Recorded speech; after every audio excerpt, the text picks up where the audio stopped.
महापुरुषों की वाणी के रूप में जो अक्षरों का रूप धारण किया है, हम उसको पढ़ते हैं तो उससे हमने एक प्रेरणा लेनी है। जहाँ पर महापुरुषों ने आत्मा के कल्याण की बात की है, जिस कारण इस जन्म को मोलक जन्म कहा है, तो वहाँ पर महापुरुषों ने एक इंसानियत के रास्ते पे चलने की भी प्रेरणा दी है कि मानव बन के इस जीवन की यात्रा को तय करना है। इसी तरह से एक महापुरुषों ने भक्ति की महत्ता को बताया कि जीवन में रस है तो भक्ति के कारण है। अगर भक्ति जीवन में से निकल जाती है तो जीवन नीरस हो जाता है।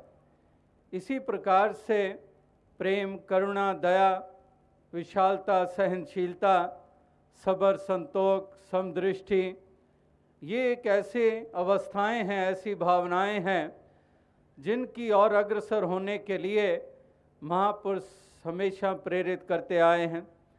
तो आज भी इस सत्संग में आपको इस समागम में यही प्रेरणा मिली है। यहाँ पर कोई और दुनियावी शक्तियाँ और ताकतें प्राप्त करने की कोई एक जादू इत्यादि या फिर कोई ऐसी मिरेकल्स इत्यादि की बातें नहीं की जा रही हैं। यहाँ पर केवल एक दो बातें जो सटीक सी बातें हैं कि लोक और परलोक को सुंदर बनाना, आत्मा को आवागमन से बंधनों से निजात प्रदान करनी और इस लोक में जीवन जीने का ढंग प्राप्त करना। इससे हटकर कोई और नहीं प्रलोभन दिए जा रहे हैं कि आपको ये दुनियावी ये दौलतें प्राप्त हो जाएंगी या जायदादें मिल जाएंगी या फिर एक औलाद हो जाएगी। इस प्रकार से ऐसी कोई भी एक बात यहाँ से नहीं सुनने को मिली। ये अलग बात है कि प्रभु की कृपा हो जाती है, जिस रूप में प्राप्तियाँ होती चली जाती हैं। लेकिन यहाँ पर मूल रूप में, क्योंकि आज हम धर्म के क्षेत्र में जब देखते हैं, जब हम भक्ति देखते हैं, हम यात्राएं, स्नान, जब तब देखते हैं, तो जहन में बात आ जाती है भगवान कृष्ण की कि चार प्रकार के मेरे भक्त, कि आर्त भक्त भी हैं, अर्थार्थी भक्त भी हैं, जिज्ञासु भक्त भी हैं और ज्ञानी भक्त भी हैं। कि कोई भय के कारण मेरी भक्ति कर रहा है, कोई दुनियावी पदार्थों की प्राप्ति की इच्छा मन में लिए हुए मेरी बंदगी, मेरी पूजा अर्चना करता है। इस प्रकार से एक ऐसी भावनाओं से युक्त लोग मेरी भक्ति करते हैं, मेरा नाम लेते हैं और उससे आगे की अवस्था जिज्ञासु भक्त, किन से ऊपर की अवस्था कि ना भय के कारण, ना दुनियावी प्राप्तियों का भाव मन में लिए हुए, इससे आगे की जिज्ञासा है, मुझे जानने की जिज्ञासा है, मेरे असली रूप को जानने की जिज्ञासा है, ये आत्मा और परमात्मा को जानने की जिज्ञासा है, जीवन के मनोरथ को समझा है। तो वो उनसे बेहतर हैं और फिर उनसे भी बेहतर जो मेरे ज्ञानी भक्त हैं, जो वास्तविकता में जो मुझे मेरे असली रूप में जान जाते हैं और जो मुझे सब में और सबको मुझ में देखते हैं। तो इस प्रकार से वो एक ज्ञानी भक्त मेरे श्रेष्ठ भक्त हैं, ये भगवान कृष्ण ने बताया। तो कहने का भाव यही है, कहने का तात्पर्य यही है कि महापुरुष, संतजन, भक्तजन वो हमेशा ही इस बात की तरफ ही ध्यान दिलाते हैं कि ये हमारे जीवन का मनोरथ क्या है, कि आए हैं किस काम को, कि किस काम के लिए आए हैं, हमारा मनोरथ क्या है, क्या खाना पीना सोना भोग इत्यादि, यही हमारे जीवन का मनोरथ है। जीवन का मनोरथ है। ये तो पशु पंछी जानवर भी कर रहे हैं कि निद्रा भोजन भोग भय, ये पशु पुरख समान, ज्ञान अधिक एक नर में, ज्ञान बिना पशु जान। कि वास्तविकता में निद्रा भोजन भोग भय ये तो पशु पंछी जानवर और इंसानों के तुल्य हैं, ये एक सरीके हैं। पशुओं के भी घर औलाद हो जाती है, जानवरों के भी घर औलाद हो जाती है, वो भी भोजन कर लेते हैं, वो भी निद्रा कर लेते हैं, वो भी रहने के लिए आशियाना बना लेते हैं, मकान बना लेते हैं, छोटी सी चिंटी भी सुराख करके रह लेती है, चिड़िया भी तिनका तिनका इकट्ठा करके घोंसला बना लेती है। इस प्रकार से कोई गुफाओं में बसेरा कर लेता है, शेर इत्यादि। इस प्रकार से वो सब कुछ समान है, लेकिन ज्ञान अधिक एक नर में ज्ञान बिना पशु जान कि वास्तविकता में वो ज्ञान के कारण ही जीवन, इंसानी जीवन की महत्ता है। और इसलिए कहा है कि बड़े भाग्यमान उस तन पावा। कल भी महापुरुष बता रहे थे कि जानवरों और पशुओं में गुण कोई कम नहीं है, बड़े गुणवान हैं। हाथी में कितना बोझ हाथी उठा सकता है। हाथी के दांत और इंसान की दांत की कीमत की तुलना कर लें तो पता चल जाएगा। कहाँ पर पंछी आसमानों में उड़ते हैं और उन्हीं पंछियों से सीखकर इंसान ने हवाई जहाज बना डाले। इसी तरह से अगर कहते हैं कि कपड़ों के ऊपर कितने सुंदर डिज़ाइन हैं, तो वो कपड़ों के ऊपर डिज़ाइन भी हमने पंछियों से, उनके पंखों के ऊपर इतनी सुंदर आकृतियों से सीखा और उसको हमने अपना लिया और हम दावे करते हैं कि ये हमारी क्रिएशंस हैं। तो कहने का क्या भाव है कि गुणों के हिसाब से उनमें कोई कम गुण नहीं है, लेकिन इस सब के बावजूद भाग्य की बात माना जब मानुष तन प्राप्त हो गया कि बड़े भाग्य मानुष तन पावा, सुर दुर्लभ सदगंत ही गावा। कि बड़े भाग्य की बात है कि मनुष्य जन्म मिला है, क्योंकि ये सुनहरी अवसर है और इस अवसर का पूरा पूरा लाभ उठाना है। ये अवसर ऐसा माना गया है कि मार्ग मोती बिखरे, अंधा निकस्यो जाए, जोत बिना जगदीश के जगत उल्लंघे आए। कहते हैं कि मार्ग में जैसे मोती बिखरे पड़े हुए हों, लेकिन अंधा जिसकी आंखें नहीं हैं, उन मोतियों को कंकर मानकर उनको पांव के नीचे रौंद कर आगे निकल जाता है। नतीजा कि अमीर होने का मौका मिला था, कंगालता दूर करने का अवसर मिला था, लेकिन कंकर समझकर उसको पांव के नीचे रौंद कर आगे निकल गया और कंगाल का कंगाल रहा। और इसीलिए कबीर जी ने कहा कि कबीर सब जग निर्धना, धनवंता नहीं कोय, धनवंता सो जानिए जाके राम नाम धन होए। कि सब जग निर्धना है, क्योंकि एक ज्योति, जगदीश की ज्योति के बगैर वो इस प्रकार से इस संसार की यात्रा को तय कर जाते हैं। और फिर इसीलिए कहा जाता है कि क्या लेकर के जग में आया, क्या लेकर के जाएगा, मुट्ठी बांधे आया जग में हाथ पसारे जाएगा। इस प्रकार से खाली ही चले जाते हैं इस संसार से, क्योंकि इस दौलत को प्राप्त नहीं करते।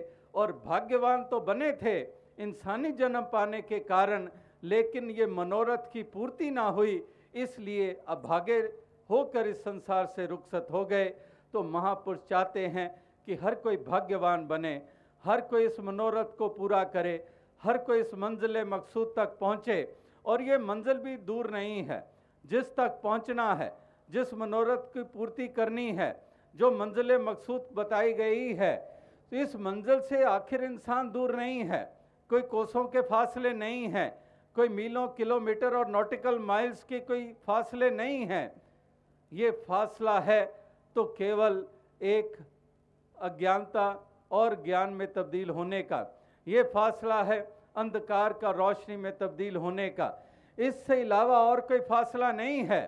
अगर सोचे कि जंगलों में जाके ये मंजिल मिल जाएगी, तो महापुरुष कहते हैं कि अगर काहे रे बन खोजन जाई, सर्वनिवासी सदा लेपा तोहे संग समाए। कि काहे रे बन खोजन जाए, कि बनों में खोजने जा रहा है, तो उसी कस्तूरी, जैसे वो एक हिरण की नाभि में कस्तूरी है, तो वही बात कह रहे हैं कि कस्तूरी कुंडल बसे और मृग ढूंढे बन माहे। कि इस प्रकार से मृग कहाँ कहाँ भटक रहा है, सोचता है कि कहीं और से ये एक वासना आ रही है, लेकिन जानता नहीं कि वो तो मेरे करीब है। इसी प्रकार से वस्त्र कहीं ढूंढत कहीं किस भी आवे हाथ, कहे कबीर तब पाइए जब भेदी लीजिए साथ। कि वास्तविकता में भेदी की ज़रूरत है। जब भेदी मिल जाता है तो ये सब जो है ये मंजिल से दूर नहीं रहते, मंजिल घर में ही घर का पता चल जाता है कि घर ही में हैं, और घर ही में घर से अनजान होकर हम भटकते हैं। लेकिन जब भेदी मिल जाता है तो फिर भटकन नहीं होती है और फिर निस्तारा हो जाता है, पार उतारा हो जाता है। इसीलिए महापुरुष संत जन यही बात बताते आ रहे हैं। अगर मीराबाई की बात करेंगे तो मीराबाई की भी भटकन समाप्त हुई जब गुरु रविदास जी का संग मिल गया। काशी नगरी में कबीर जी का भी जिक्र आ जाता है, रविदास जी का भी जिक्र आ जाता है, और भी अनेकों संतों महात्माओं का, गुरु पीर पैगंबरों का, एक परमात्मा ईश्वर निराकार के स्वरूपों का जिक्र आ जाता है। तो मीराबाई की भी इस इच्छा की पूर्ति हुई जब गुरु रविदास जी का संग मिल गया और गुरु रविदास जी से एक ब्रह्म की प्राप्ति हो गई, भगवान कृष्ण के असली अविनाशी रूप के दर्शन हो गए। और फिर मीराबाई अपने आप को धन्य मान रही है कि अब मैं मालामाल हुई हूँ। मैं मालामाल इसलिए नहीं कि मैं महलों में पैदा हुई हूँ, मैं राजा के घर पैदा हुई हूँ, या फिर किसी राजा के साथ मेरा एक रिश्ता तय हुआ, इस कारण नहीं। वो उन दौलतों के कारण, उन महलों के कारण अपने आप को धनवान नहीं मान रही है। वो अब धनवान मान रही है कि एक वस्तु अमोलक दीनी मेरे सतगुर कि पायो री राम रतन धन पायो, और वस्तु अमोलक दीनी मेरे सतगुरु कर कृपा अपनायो। तो वो सतगुरु रविदास जी के रूप में प्रकट हुए और मीरा को वो दौलत दे दी जिसकी एक मन में उसकी इच्छा थी, जो मन में एक चाहना थी, जिसके लिए वो तड़प रही थी। जैसे वो महापुरुष कहते हैं कि अब लगन लगी क्या करिए, कहते हैं कि अब लगन लगी क्या करिए, अब ना जी सकिए ना मरिए। इस प्रकार से ऐसी लगन लग गई और उस लगन के कारण ही वो एक पूर्ति हो गई। जैसे मीराबाई ही कहती है कि लकड़ी जल कोयला भई, कोयला भई है राख, मैं अभागन यूं जली, कोयला भई ना राग। कि वास्तविकता में ऐसी लगन, ऐसी तड़प वो मीरा को लगी थी और उसकी पूर्ति हो गई जब गुरु रविदास जी का संग मिल गया। तो अवसाद संगत कहने का तात्पर्य यही है कि महापुरुष संत जन, भक्त जन इसलिए प्रेरित करते हैं, इसलिए संदेश देते हैं कि हमने भी इस परमात्मा, इस ईश्वर, इस निराकार को हमने जानना है और अपनी आत्मा का कल्याण करना है और ये अपने जीवन के मनोरथ को पूरा करना है। तो आज भी महापुरुष संत जन यही संदेश दे रहे थे, यही आवाज़ दे रहे थे, एक इस ज्ञान को प्राप्त कर लो, इस ब्रह्म के प्राप्ति हासिल कर लो, यानी कि ब्रह्म की प्राप्ति कर लो और भ्रमों का नाश कर लो। कि ब्रह्म की प्राप्ति, भ्रम की समाप्ति, कि एक भ्रमों का नाश हो जाता है जब एक ब्रह्म की प्राप्ति हो जाती है। जब ज्ञान का उजाला हो जाता है तो अंधकार मिट जाता है। ये भ्रम भी हमें अज्ञानता के कारण है हमारे जीवन में, आत्मा भी भ्रमों में है और हमारा मन भी भ्रमित है, ये भी एक भ्रम में पड़ा हुआ है। इसलिए एक ज्ञान की रोशनी के द्वारा आत्मा के भी भ्रम मिट जाते हैं और मन के भी भ्रम मिट जाते हैं और इस कारण एक भटकन भी नहीं रहती है और इसी कारण एक लोक में भी हम एक भेदभाव से ऊपर उठकर हम इस जीवन की यात्रा को तय करते हैं। इसलिए महापुरुष संत जन यही कह रहे हैं कि ये ज्ञान ऐसा काम करता है जैसे लाखों मन लकड़ियाँ, जैसे भगवान कृष्ण ने कहा, इसी तरह से एक चिंगारी के लगते ही वो भस्म हो जाती हैं। इसी प्रकार से ये तमाम जन्मों जन्मों के भ्रम ये सब नाश हो जाते हैं। जैसे वो भी मिसाल आती है, जैसे कि फसलों के ऊपर पंछी आकर बैठते हैं और उन फसलों के दानों को चुगने लग पड़ते हैं, उस फसल को नुकसान पहुंचाने लग पड़ते हैं और किसान ज़ोर से हाथ की ताली बजाता है और उसी आवाज़ को सुनकर पंछी उड़ जाते हैं। यानी कि एक भ्रम रूपी पंछी भी उड़ जाते हैं जब ज्ञान की ताली बज जाती है। इस प्रकार से तिमिर गयो रवि देखते, एक तिमिर अंधकार का नाश हो जाता है जब वास्तविकता में एक ज्ञान का उजाला हो जाता है। तो अवसाद संगत कहने का तात्पर्य यही है, कहने का भाव यही है कि महापुरुष संत जन, भक्त जन यही कह रहे हैं कि वास्तविकता में इसकी चिंता कर कि चिंता तो एक नाम की और न चितवे दास, जो कि चितवे नाम बिन सही काल की फांस। कि वास्तविकता में ये चिंता इंसान के मन में रहे कि मैंने अपने मालिक को जानना है, मैंने अपने ईश्वर को जानना है, मैंने अपने मूल को जानना है, इस अस्तित्व को जानना है, ये एक मन में इच्छा हो, ये महापुरुष संतजन भक्तजन यही एक पैगाम, यही एक संदेश, यही एक आवाज़ ये पहले भी देते आए हैं और आज भी यही पैगाम और यही संदेश और यही आवाज़ दे रहे हैं। और जैसे दास ने कहा कि ऐसे अनेकों पहलुओं के ऊपर महापुरुषों संतों ने ये रोशनी डाली है, जहाँ पर इस बात की तरफ ध्यान दिलाया है और बार बार ये भी कहा है कि वास्तविकता में हमने इस परमात्मा ईश्वर, इस निराकार दातार के नगमे गाने हैं, इस हरि के नगमे गाने हैं, हमने इसकी स्तुति उठते बैठते करनी है।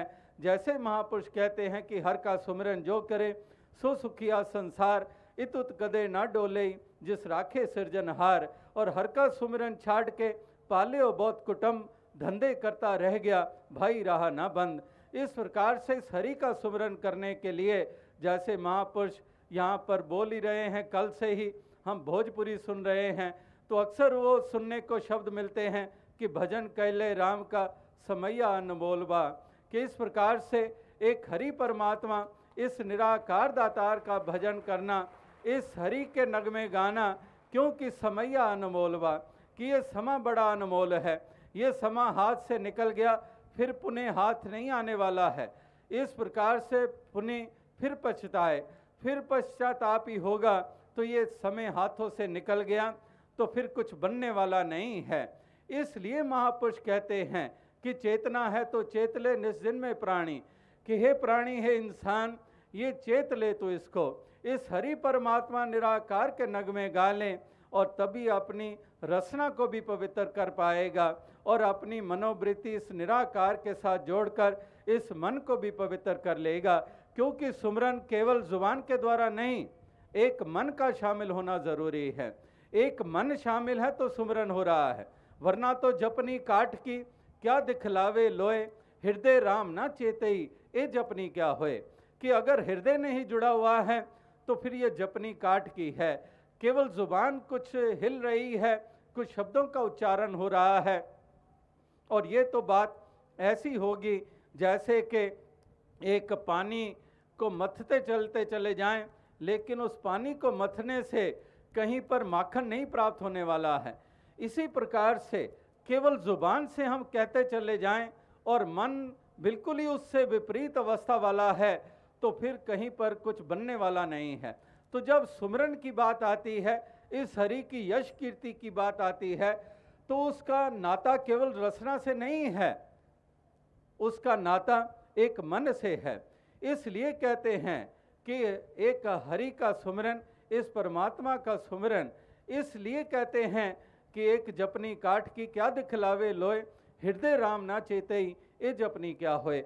कि हृदय करके हम इस प्रभु परमात्मा, इस निराकार, इस दातार का सुमरन करें, इस ईश्वर का गुणगान करें। और मन को अगर एहसास हो गया, मन अगर एहसास में है तो इसका सुमरन हो रहा है। चाहे वो शब्द के द्वारा, जुबान के द्वारा इस परमात्मा का नाम नहीं लिया गया है, लेकिन एहसास बना हुआ है, एहसास है तो सुमरन हो रहा है। और दूसरी तरफ जुबान तो है, जुबान तो कह रही है, लेकिन मन कहीं और लगा हुआ है।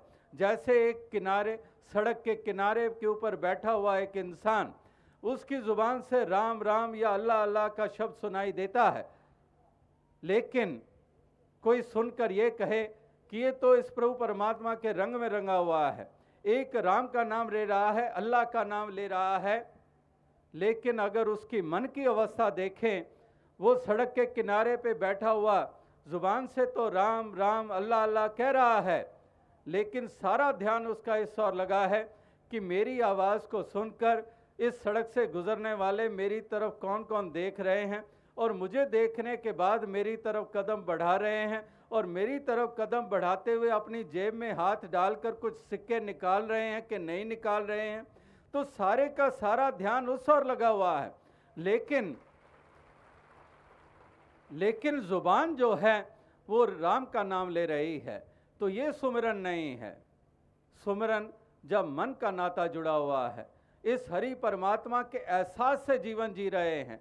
अगर एहसास से जीवन जी रहे हैं तो इसमें डूबे हुए हैं, इस नाम के सरोवर में डूबे हुए हैं मैल उतरती चली जाएगी, मैल कहीं बदन पर जमने नहीं पाएगी, विपरीत भावनाएं मन में पैदा नहीं होंगी, करुणा, दया, स्नेह, प्रेम का भाव ये उत्पन्न होता चला जाएगा और स्वच्छता ही स्वच्छता, निर्मलता ही निर्मलता, पावनता ही पावनता ये जीवन में आती चली जाएगी।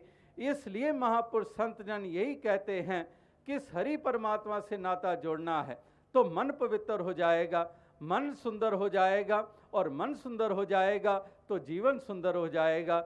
मन सुंदर नहीं है तो जीवन सुंदर नहीं होगा, मन आनंदित नहीं होगा अगर इस मालिक के साथ ये मन का नाता ये नहीं जुड़ा हुआ है। तो आओ साथ संगत, इसलिए मन के ऊपर बहुत जोर दिया है महापुरुषों ने। इसी काशी नगरी में कबीर जी जैसे संत महात्मा क्या कह रहे हैं? महापुरुष ये कह रहे हैं कि एक केसन कहाँ बिगाड़िए जो मुंडे 100 बार। कहते हैं कि केसन कहाँ बिगाड़िए जो मुंडे 100 बार। कहते हैं कि इस सर को तो मुंडवा लिया 100 बार, तो इन केसों ने क्या बिगाड़ा है? तो मन को क्यों नहीं मुंडिया जामे भरे भरे विकार। तो कहते हैं कि एक मन के ऊपर विकार रूपी बाल जो उगे हैं उनको तो मुंडा नहीं है, लेकिन सर मुंडवा लिया है। ये कबीर जी जैसे संत कह रहे हैं कि न्याय नहाए धोए क्या हुआ, जो मन मैल ना जाए, मीन सदा जल में रहे, धोए बास ना जाए। तो इससे और स्पष्ट शब्द हम कहाँ पर सुनेंगे? कितने स्पष्ट रूप में कबीर जी ने ये बात कह दी। मंतव्य क्या था? मंतव्य ये था कि अगर मन का नाता नहीं जुड़ा हुआ है, मन कहीं और है, माला तो कर में फिरे, जीभ फिरे मुख माहे, मनवा तो दे दिस फिरे, ये तो सुमरन ना है।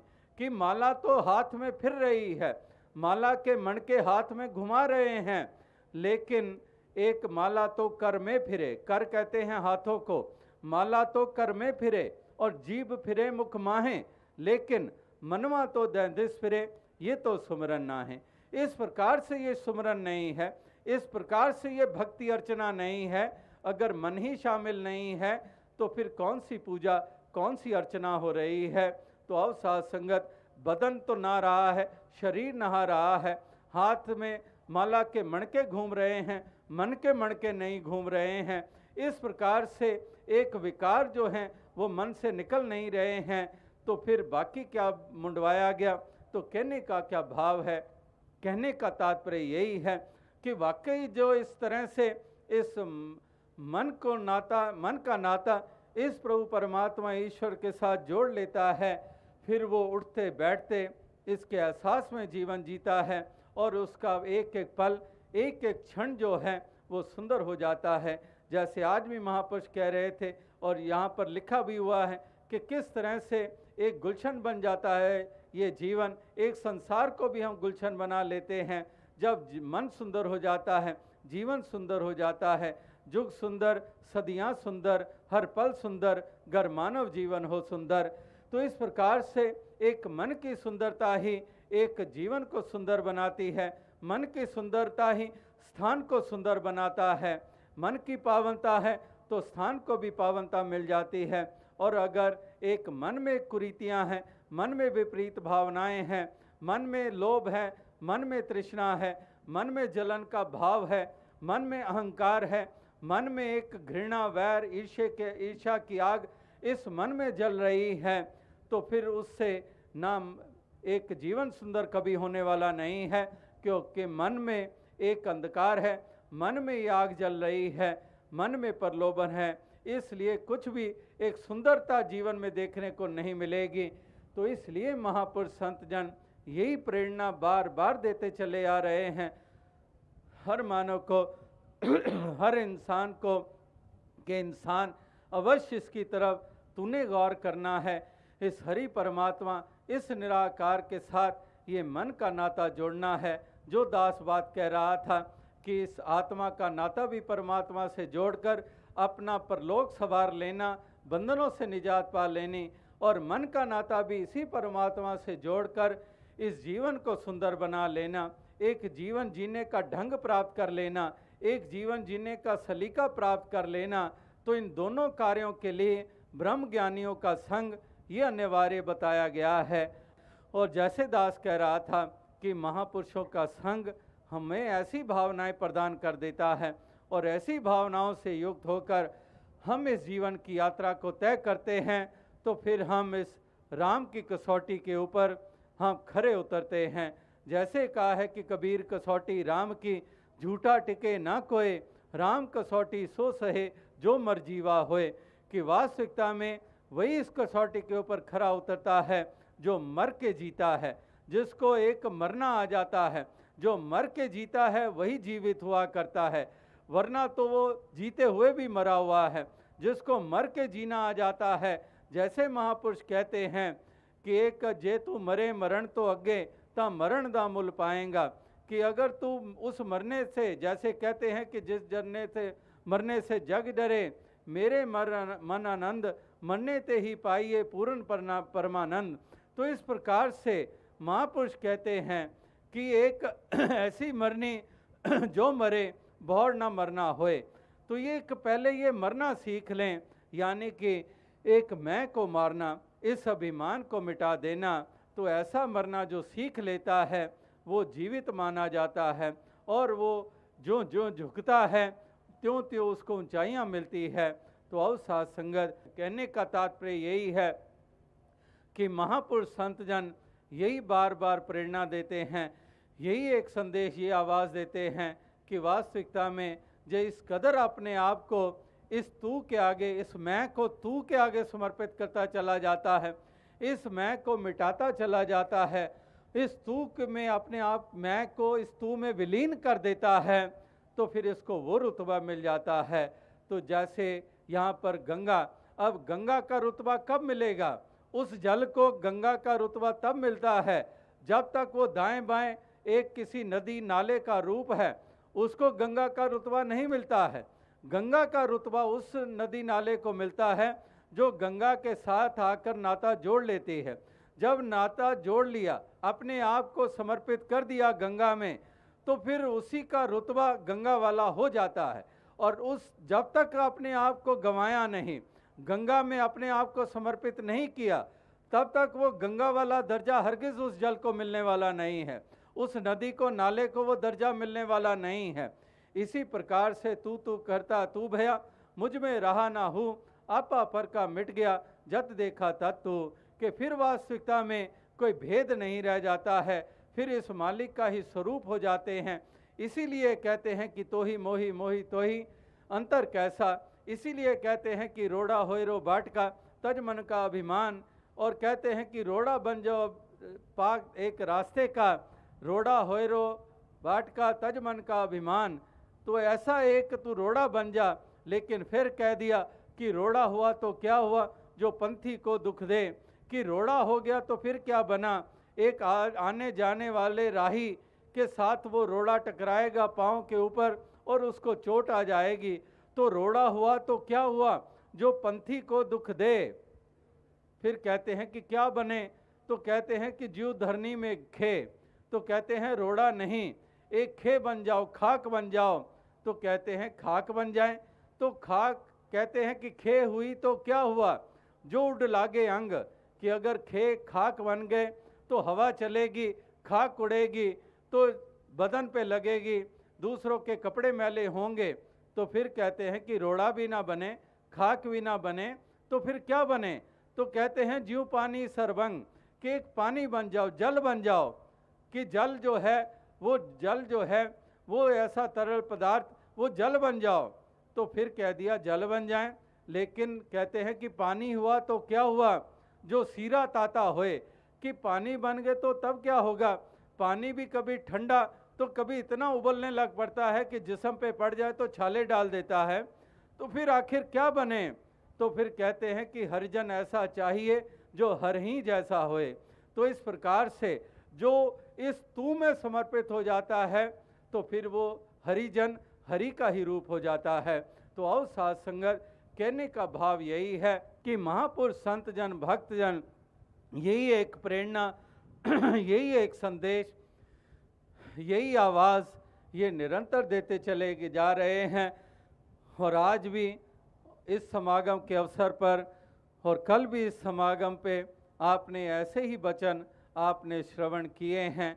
तो अवसाद संगत यही अरदास प्रार्थना की जाती है कि दातार ऐसी कृपा करे कि सभी को ये ऐसा एहसास हो कि सभी इस प्रकार से अपने जन्म के मनोरथ को पूरा करें, आत्मा का नाता परमात्मा से जोड़ें, अज्ञानता को दूर करें, अज्ञान का उजाला जीवन में लाकर, और इसी तरह से एक अपने मन को भी सुंदर बनाएं, जीवन को सुंदर बनाएं, और साथ ही साथ ये जो मन के भरम मिटने, यानी कि जाति पाति की दीवारें गिरनी, मज़हब व मिल्लत की दीवारें गिरनी, नफ़रत का मिटना, प्यार का स्थापित होना, और इस प्रकार से एक ऐसी एक जीवन में सभी के ये क्रांति ये घटित होती चली जाए, ये उपलब्धि हर किसी के हिस्से में आती चली जाए।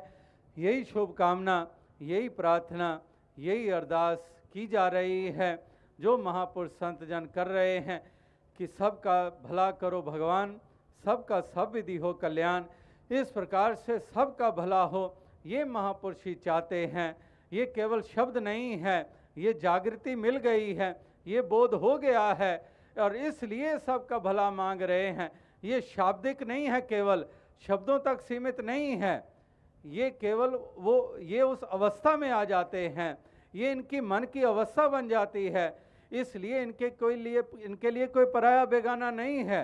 ये जाति पाति करके किसी को दुत्कारते नहीं हैं, उसको भी अपना मानते हैं, हर किसी को अपना मानते हैं कि संतन के मन रहत है, सबके हित की बात, घट घट देखें अलख को, पूछें जात ना पात। ये जाति पाति के सवाल इनके लिए नहीं होते हैं, वो दीवार गिर जाती है। ये सबको अपना मानते हैं, इसलिए संतन के मन रहत है, सबके हित की बात, घट घट देखें अलख को। क्योंकि घट घट में अलख को देखते हैं, इसलिए फिर जाति पाति का सवाल क्या। जब घट घट में एक ही नूर बसा हुआ है तो हम कहेंगे कि ये परमात्मा ब्राह्मण है, वो परमात्मा हरिजन है, वो परमात्मा शूद्र है। नहीं, घट घट देखें अलख को, पूछें जात ना पात।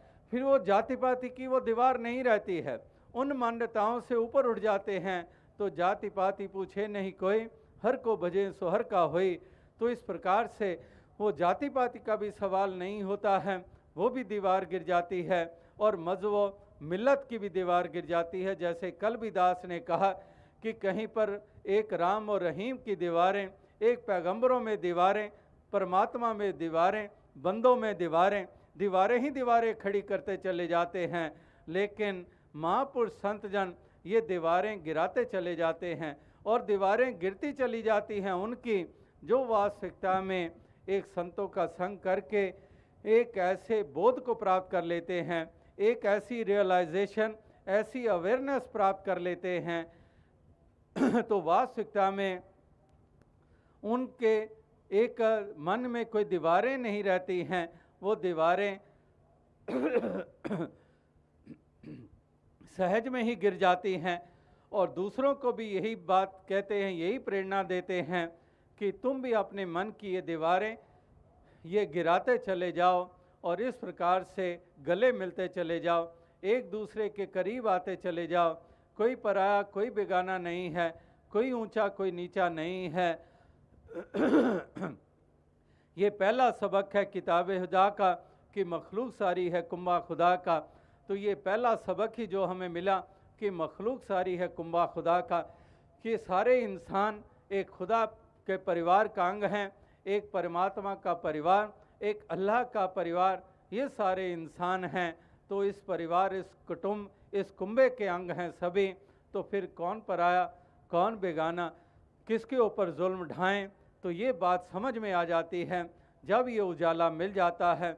और अगर उजाला नहीं मिलता है फिर हम बिगाड़ते ही बिगाड़ते हैं, फिर तो दीवारें ही दीवारें हैं, फिर तो नफ़रत ही नफ़रत है, फिर तो घृणा ही घृणा है, वैर है, नफ़रत के शोले भड़कते हैं और कितनों को जला देते हैं, बस्तियां जला देते हैं, घर जला देते हैं, लोगों को जिंदा जला देते हैं।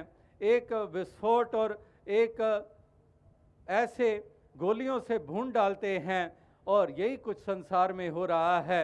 अभी होली का जिक्र हुआ, कहाँ पर एक प्यार की होली, कहाँ पर एक सद्भाव की होली, कहाँ पर मिलवर्तन की होली, कहाँ पर भक्ति का रंग, कहाँ पर एक नाम का रंग, इस रूप में होली खेलने की महापुरुष संत जन प्रेरणा दे रहे हैं। और लोग ऐसे भी हैं जो खून की होली खेलते हैं, क्योंकि वहाँ पर अंधकार होता है, वहाँ पर धर्म को नहीं जाना हुआ होता है, वहाँ पर सच्चाई से आमना सामना नहीं हुआ होता है, वहाँ पर पैगंबरों की शिक्षाओं को समझा नहीं गया होता है। तो इसलिए एक खून की होली खेली जाती है। इसलिए हिंसा में से युक्त होकर इस संसार में विचरण किया जाता है और इंसान इसी तरह से हिंसक प्रवृत्तियों से युक्त होकर ये जलने जलाने का काम करते हैं। तो और साथ संगत एक धर्म का काम, जैसे दास पिछले 25 वर्ष से कह रहा है कि धर्म का काम जोड़ना होता है, धर्म का काम तोड़ना नहीं हुआ करता है। एक धार्मिक अगर जिसको हम कहते हैं, वो आग बुझाने में यकीन रखता है, ना कि आग जलाने में यकीन रखता है।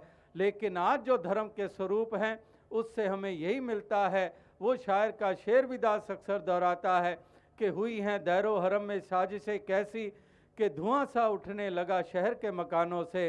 तो अब साथ संगत कहने का भाव यही है कि जहाँ पर सच्चे धर्म को समझ लिया गया है, जहाँ पर मन में उजाला आ गया है, तो वहाँ पर वास्तविकता में हरगिज ऐसी साजिशें ना होंगी और इंसानों के इंसान में दरमियान दीवारें नहीं खड़ी की जाएंगी। वहाँ पर मिलवर्तन बढ़ाया जाएगा, वहाँ पे गले मिलाया जाएगा, एक दूसरे के दुख दर्द में शामिल होने का भाव भरा जाएगा और एक दूसरे से गले मिलाया जाएगा। और इस प्रकार से कोई दीवार नहीं बल्कि पुल बनाए जाएंगे। और पुल बनाते हैं महापुरुष, एक पुल बनाते हैं। Walls and bridges, there is a great difference, one divides and one joins. कि एक दीवार होती है और एक पुल होता है। पुल बनते हैं तो एक दूसरे के साथ हम जुड़ जाते हैं, और दीवार बनती है तो एक दूसरे से कट जाते हैं, एक दूसरे से दूर हो जाते हैं। तो ये दीवारें गिराएं और पुल बनाते चले जाएं, और फिर कोई एक मुल्क दूसरे मुल्क का वैरी ना हो, एक इंसान दूसरे इंसान का वैरी ना हो, एक पैगंबर की जय बुलाने वाले दूसरे पैगंबर को मानने वाले से वैर ना करें। कोई काले रंग का है तो गोरे रंग से वैर ना करे, गोरे रंग वाला काले रंग के साथ वैर ना करें। और इसी तरह से कोई पगड़ी वाला टोपी वाले से वैर ना करें, टोपी वाला किसी और से वैर ना करें। इस प्रकार से कोई खान पान का आधार बनाकर वैर ना हो, किसी आधार के ऊपर ये वैर ना हो, ये ईर्ष्या ना हो, ना जलना ना जलाना, ये इंसान की फितरत हो। तो इस प्रकार से प्रेम ही प्रेम हो, मिलवर्तन हो, करुणा का भाव हो, यही एक प्रार्थना अरदास, यही शुभकामना है। और केवल शुभकामना नहीं है, ये वास्तविकता में एक महापुरुष ये संदेश भी दे रहे हैं, ये आवाज़ भी दे रहे हैं। तो और साथ संगत दास और अधिक शब्दों का सहारा ना लेता हुआ इन्हीं शब्दों से आपसे इजाज़त चाहेगा, इस अरदास के साथ कि दातार ऐसी कृपा करे कि सभी को ही दातार ऐसी सुमति दे, सभी को एहसास बख्शे, सभी को ये जागृति प्रदान करें ताकि सभी अपने जन्म को सफल करें, आत्मा का नाता परमात्मा से जोड़ें और साथ ही साथ ये अपने जीवन को भी सुंदर बनाएं, अपनी भावनाओं को भी सुंदर बनाएं और सुंदर जीवन जी के ही औरों के साथ प्यार से पेश आते चले जाएं। और ना नफरत का बोलबाला हो, ना वैर ईर्ष्या से युक्त होकर इंसान इस जीवन की यात्रा को तय करें, ताकि इस मुल्क हिंदुस्तान, इस भारत में भी शांति हो, सुकून हो, अमन हो। और इसी तरह से तमाम विश्व में, सारे संसार में, हर मुल्क में शांति हो, सुकून के साथ सारे इस यात्रा को तय करें। यही शुभकामना, यही प्रार्थना, यही अरदास है।